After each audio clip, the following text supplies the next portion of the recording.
చేయి ఫస్ట్, ఆ తర్వాత కుడి చేయి.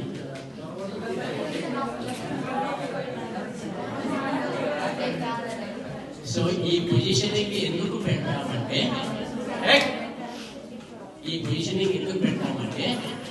ఇట్లా పట్టుకుంటేనే కానీ పొట్ట మీద ఒత్తిడి కలుగుతుంది.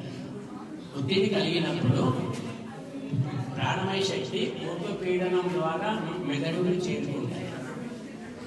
అది కారణం. ఇట్లనే ఎందుకు పట్టుకోవాలంటే పొట్ట మీద కూర్చున్నప్పుడు ఒత్తిడి కలుగుతుంది. ఒత్తిడి ద్వారా ప్రాణమయ శక్తి మెదడును చేరుకుంటుంది. శ్వాసను గాఢంగా తీసుకుంటూ నిదానంగా కిందికి కూర్చోవాలి. శ్వాసను గాఢంగా తీసుకుంటూ నిదానంగా కిందికి కూర్చోవాలి.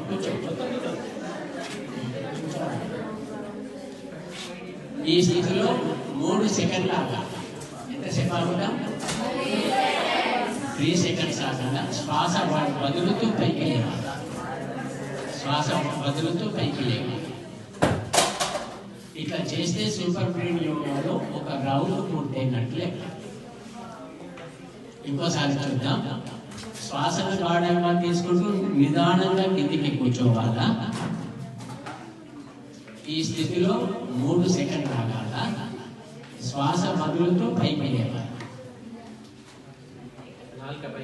నాలుగు అట్లాగే ఉండాలి. సూపర్ బ్రెయిన్ యోగా పూర్తయిన వరకు మీ నాలుకను కేసరి లాగానే పెట్టాలి. సో ఇట్లా చేస్తే సూపర్ బ్రెయిన్ యోగాలు ఒక రౌండ్ పూర్తయినట్టు లెక్క. మరి ఇది చేయాలి. చౌకాల్ సూయి